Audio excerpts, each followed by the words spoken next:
You'll figure it out soon.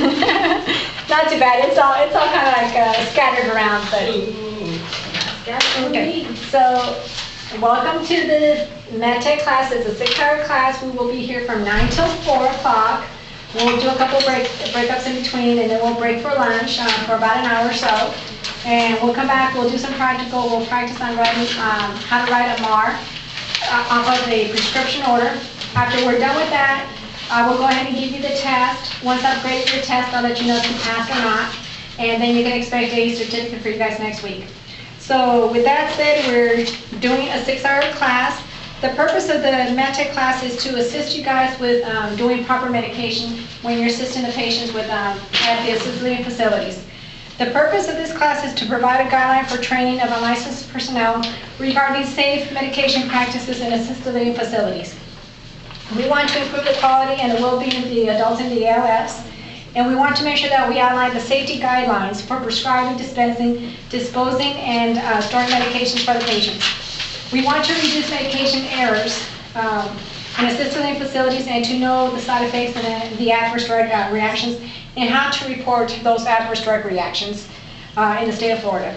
The objectives of this class are this is what you guys would need to know at the end of the class. You need to know how to read it and understand the prescription label.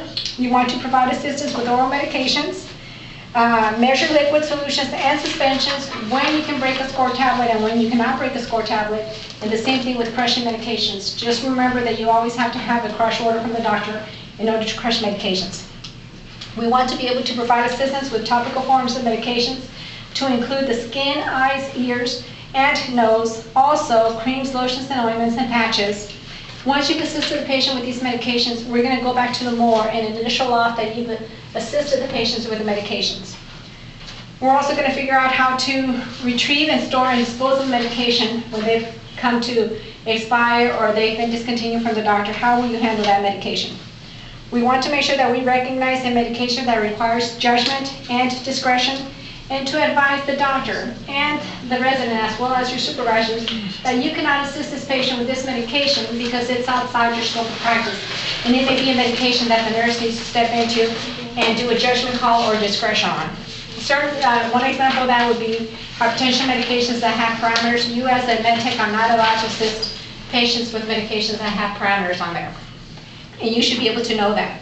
The same thing with medications that have PRNs. You should know when you can help them with the PRN medication or not.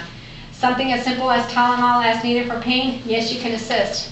Now, if it's as needed for fever, at that point you can no longer assist the patient with that Tylenol for fever because the nurse needs to step in and make a judgment call or actually make an assessment of what that temperature was on that thermometer.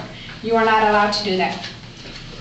You want to recognize side effects and adverse drug reactions, and what to do and what type of questions you will ask the provider if you need to call the provider to clarify medication. Just remember that you are not allowed to take that order over the phone from the doctor. The doctor can go ahead and write the prescription and fax it to you, whether it's a doctor or just a healthcare provider, because in this case, now we have a lot of nurse practitioners and PAs that write prescriptions also. We want to make sure that we are promoting medical error reduction and reporting and safety in the ALS. And most of all, we want to make sure that we know how to report any adverse drug reactions. We want to make sure we know our 9 rights of medication assistance because that is the basis of doing your MedPass correctly. And those are your objectives.